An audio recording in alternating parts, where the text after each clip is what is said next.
Ito yung mga tadyak dito sa akin. Dito ako sa voice pack yung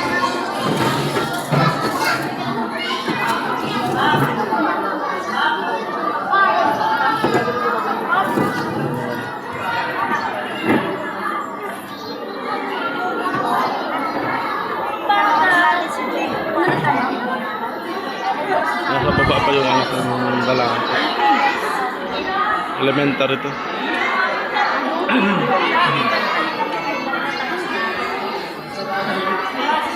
So, ayun na.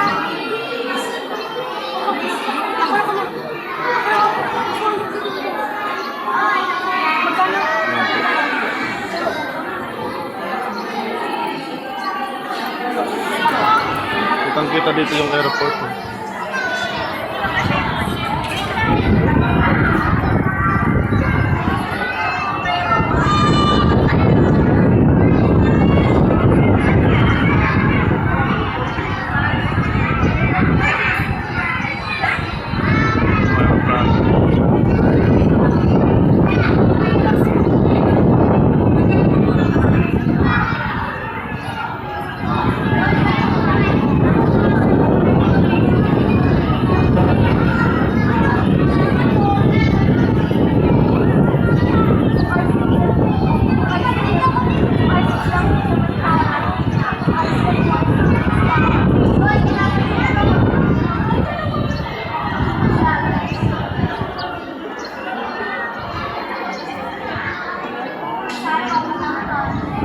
Bayan Mervin.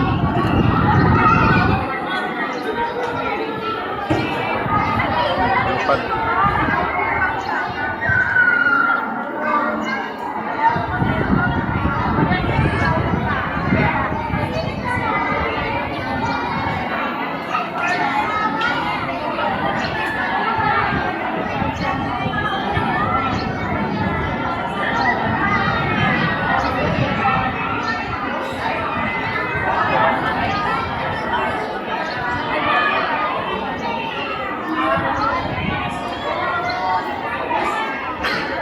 Walang somihan, may manokan dito.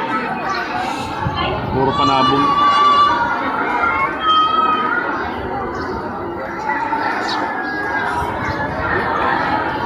Sakop na ng Admiral pa eh.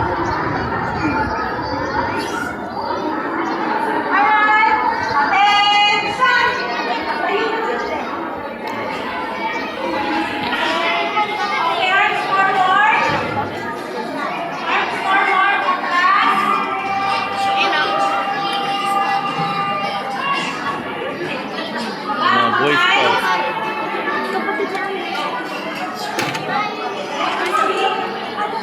May nanonood po sa likod.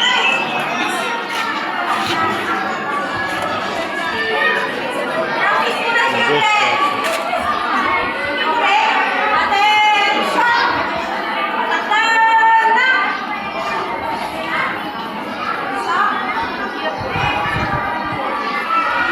call.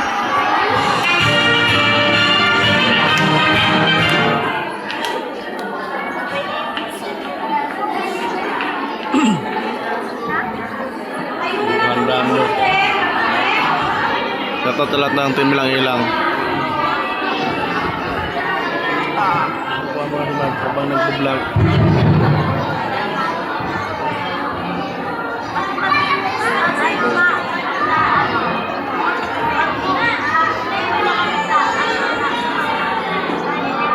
High school na to. Good morning. The investiture ceremony is a solemn ceremony when a boy makes a Boy Scout's promise, receives his lettership, and is welcome to the movement.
Girl Scout. Kanina yung Girl Scout na akong pangalawa, umuwi na yata. Please remain standing for the invocation and followed by the singing of the Philippine National Anthem and panunumpa ng katapatan sa watawag ng Pilipinas to be led by Scout 9190 and the recitation of the Scout Oath and Law to be led by Boy Scout Matt Gabriel Aybalao.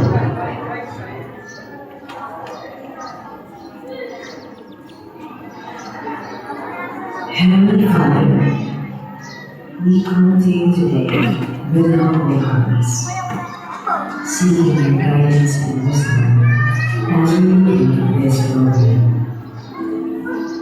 Lord, we ask that you would bless every person who has gathered here today, and that you would be present with us in a special way. We pray that this program will be a time of learning, growth, and fellowship for all of us. Help us to listen to one another with open hearts and open minds, and to support one another as we strive to serve you in all that we do.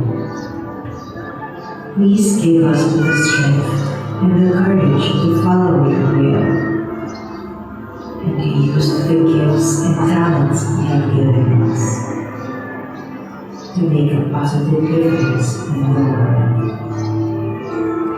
We pray all of this in your holy name. Amen.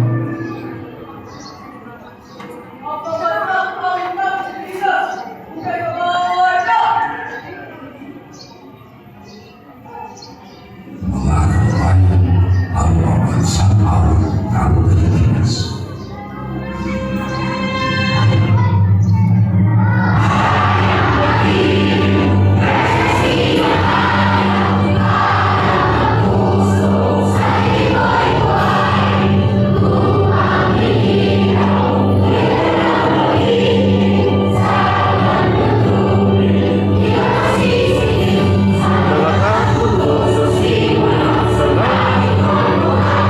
May dilagang tulakan sa kagayang minamahal. Ang silab ng watawat mo'y tagumpay na naging. Ang bituin at araw na kailan pa may di mag-ibig. Dumadang araw na malhang pasinta. Buhay langit sa piling mo. Ang ligaya na pag may mga ang mamatay ng dahil sa'yo.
Boy Scouts, Luminaru Indian Sea, and to our parents and educators.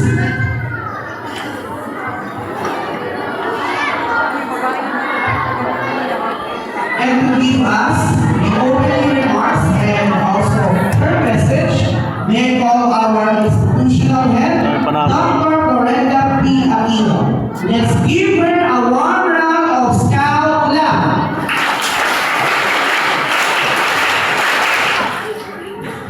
Mabuhay! Okay, magandang umaga sa lahat ng mga batang scout, mga batang lalaking scout ng Marvin Elementary School. Pinagmamalaki ko kayo kasi talaga naman kayo ay nagpursige na maging kasapi ng samahang scout sa ating paaralan. Alam niyo ba na yung pagiging scout nyo hindi lang dahil kayo ay naka-uniform, Boy Scout na kayo. Di ba? Hindi yun ang dahilan lang. Kayo ay naging mga batang scout, mga lalaking scout, dahil pinili kayo ng inyong mga guro, ng inyong mga leader, at syempre, pinayagan kayo ng inyong mga magulang kasi naniniwala sila na karapat-dapat kayo maging mga lalaking scout, hindi lang dito sa ating paaralan, kung hindi maging sa ating komunidad, sa ating bayan at sa ating bansang Pilipinas. Magandang umaga po sa lahat ng ating mga guro, sa lahat ng mga Boy Scouts, leader ng ating paaralan, ganun din lahat ng ating mga Girl Scout. A while ago, natapos na ang ating pagtatalaga sa mga babaeng Scout ng Marvin Elementary School.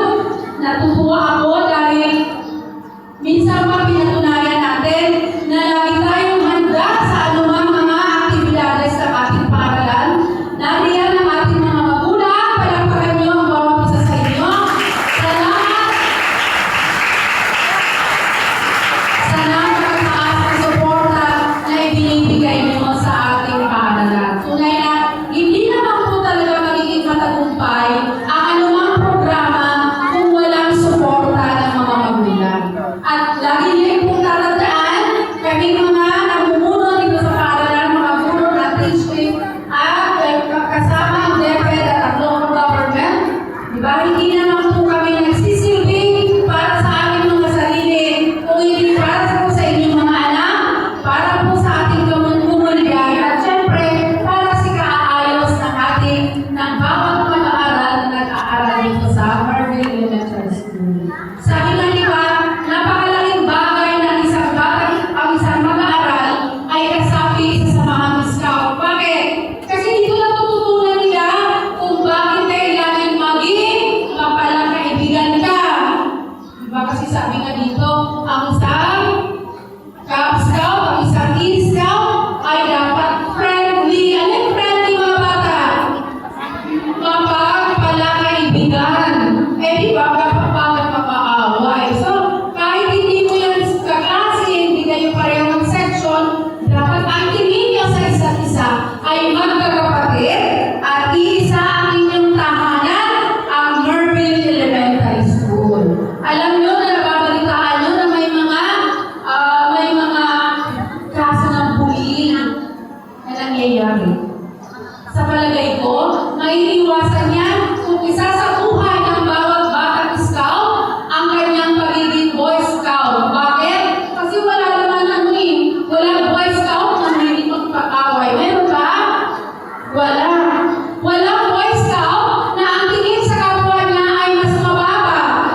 Halimbawa, grade 3 ka. Ang tingin mo ba sa mga kinder ay pwede mo nang awayin kasi maliliit sila? Di ba hindi? Ang tingin mo sa kanila ay mga nakababatang kapatid. So,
uniforme nila.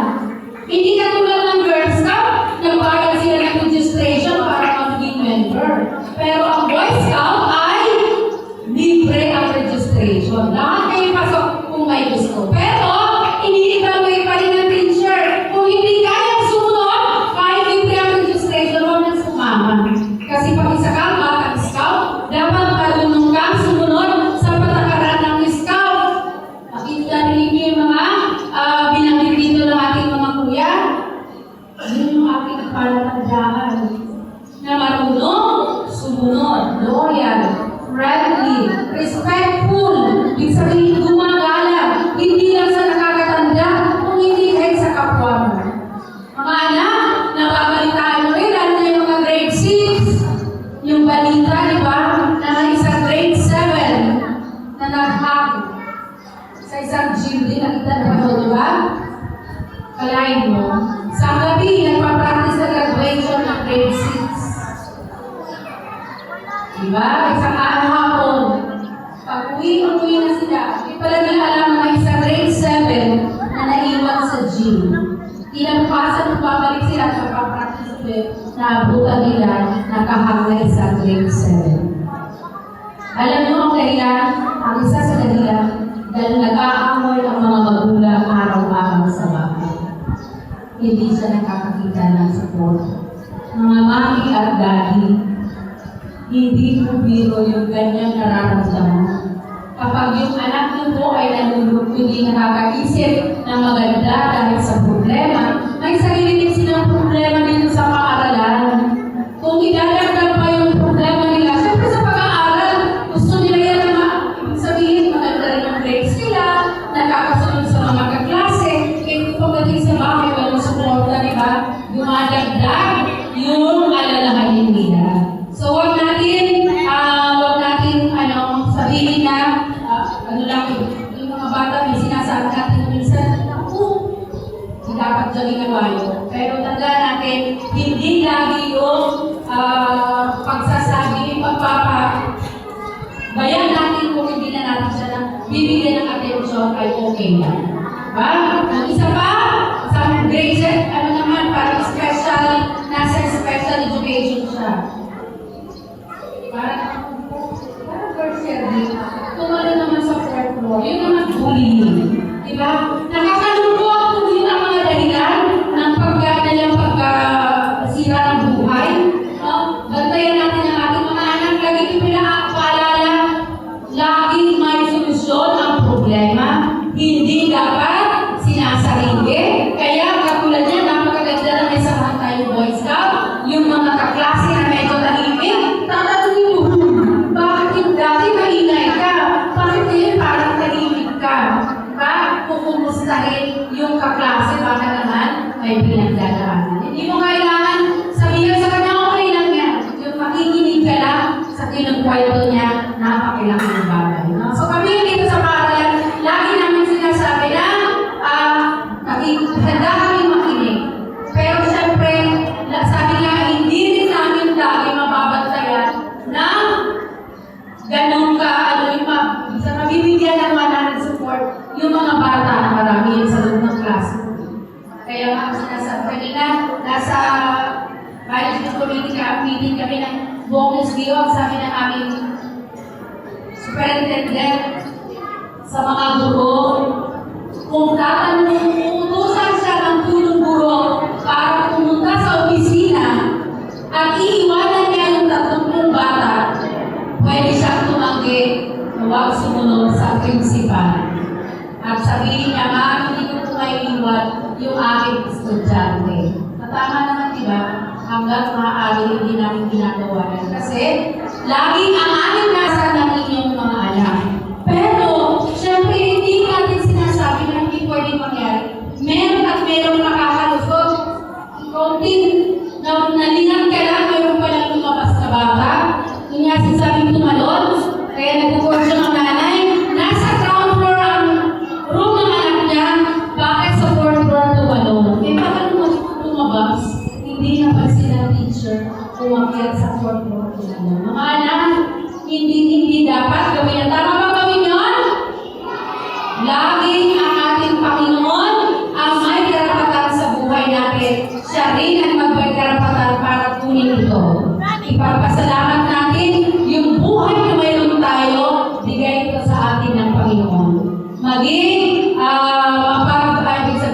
maging makapuluhan ang buhay na mayroon tayo.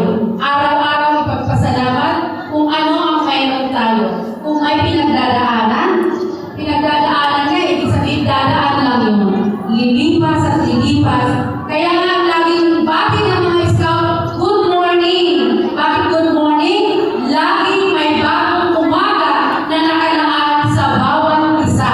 Kaya palapakan niyo ang bawat isa at batiin niyo ng good morning yung inyong mga katabi.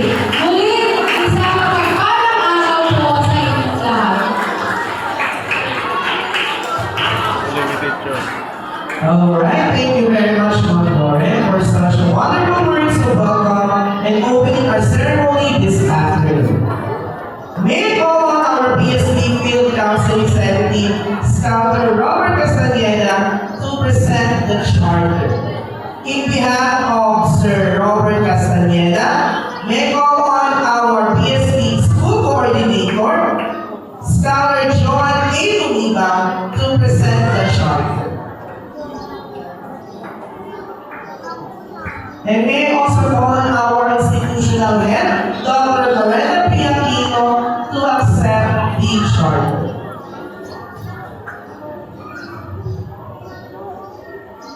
I was tasked to present this charter of our school, so let me read the citation. Boy Scout of the Philippines National Capital Region, Parañaque City Council. Hereby grant this institutional charter to Merville Elementary School for accepting scouting as part of its youth program and accepting the responsibilities of its partnership with the Boy Scout of the Philippines, and therefore is authorized to sponsor, organize, and operate scout units in accordance with the policies and regulations of the organization as embodied in Commonwealth Act number 111 as amended by Republic Act number 7278 as set forth in its constitution and bylaws. And testimony whereof we're hereunto set our hands this 19th day of March in the year of our Lord 2026 and cause the seal of the Boy Scout of the Philippines to be affixed. Charter number 2026-013, signed by our Council Scout Executive, Heidi S. Obrasio, and our Council Chairman, Honorable Edwin L. Alvarez. Let's give them a warm round of Scout clap.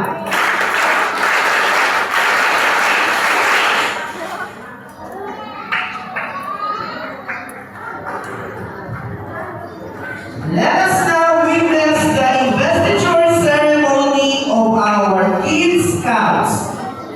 Our Kid Scouts, please stand. Kid Scouts,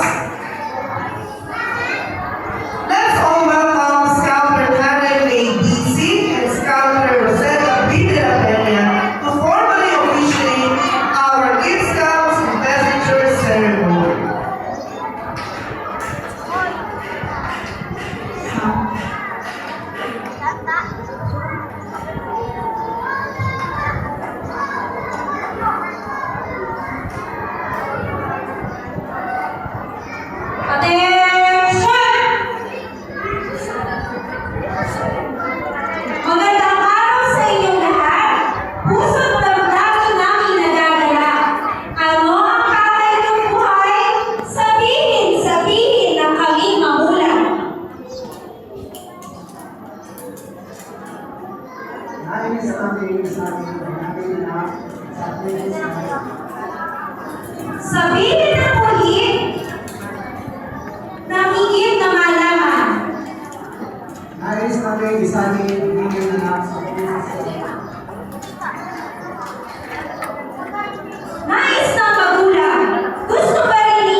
Okay, attention!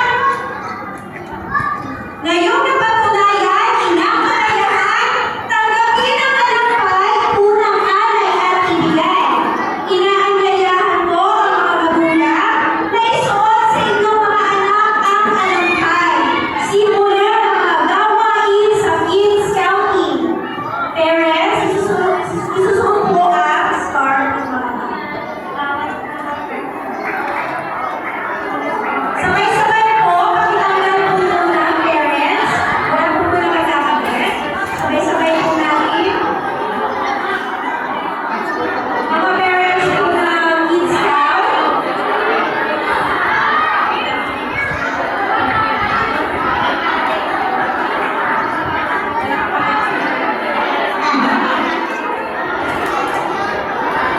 At sabay-sabay po natin isuot ang alampay ng mga bata.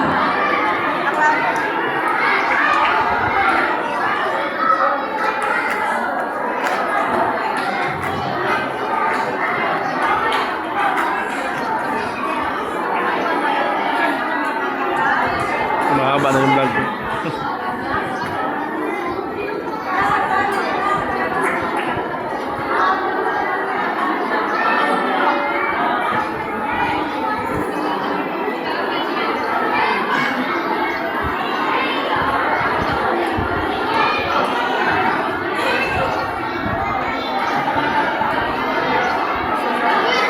Dito yung mga building.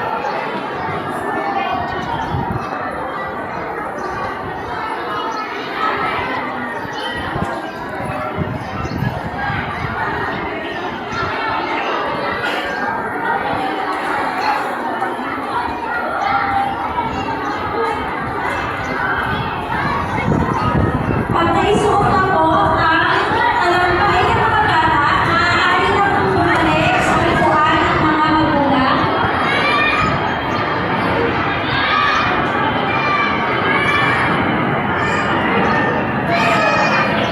Attention!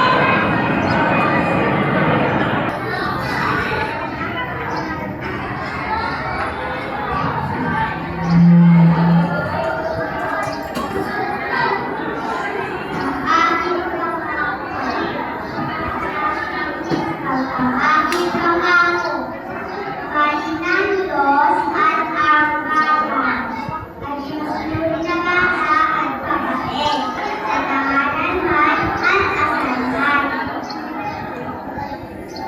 Mga kamay,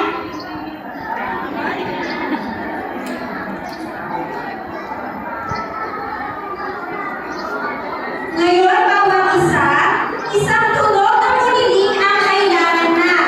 Bilang ugat, ikaw ay handang-handa na sa mga gawain Kids Scout na darating pa. Papatuloy po natin yung bed.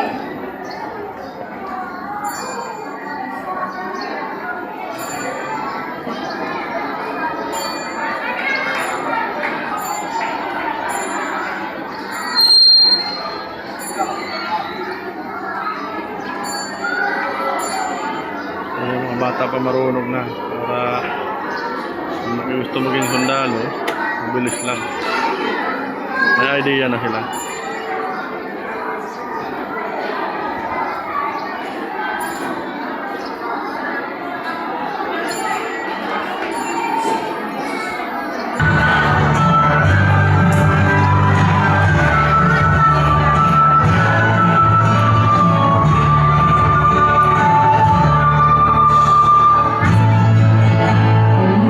Você ama o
you have witnessed the investiture ceremony of our Kid Scouts. Let us accompany them in their daily task of fulfilling their promise to you. Congratulations, Kid Scout! Congratulations, parents! Let's give our newly invested Kid Scouts a warm round of Scout clap!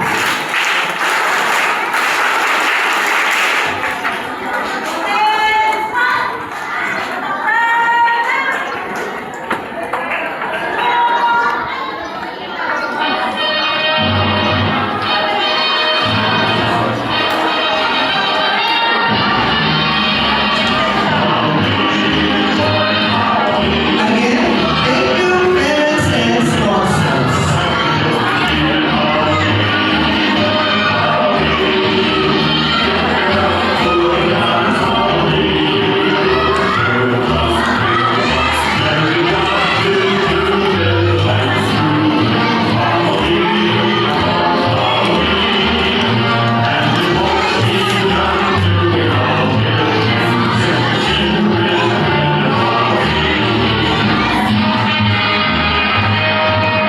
Bigyan ng certificate.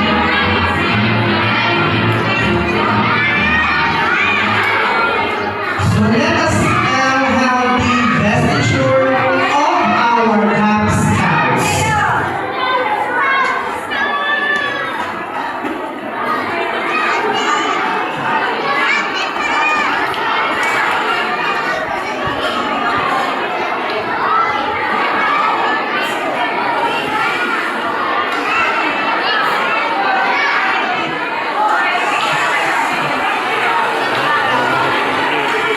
Sobra pa. Sa natimi naman.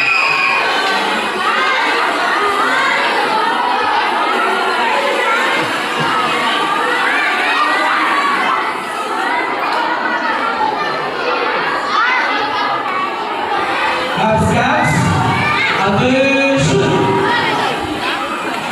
Cub Scouts, move 4 steps forward.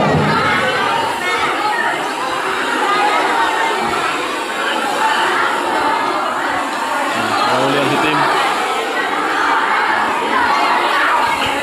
May I call on Scouter Mabel T. Cornelio and Scouter Sheila E. Garda to formally officiate our Cub Scout ceremony.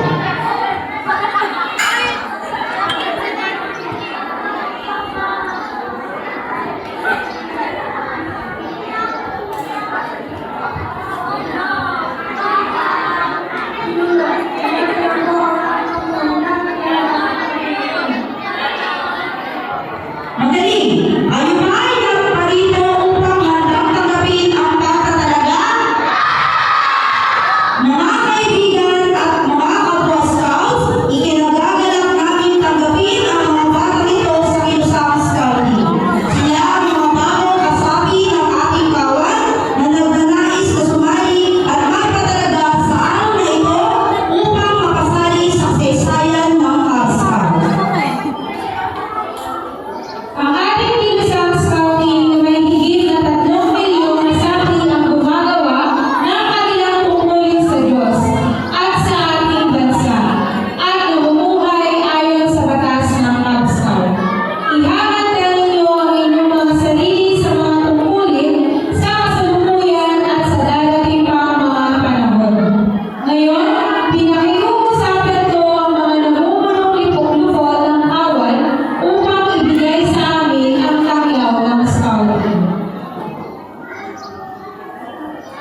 ang aming mga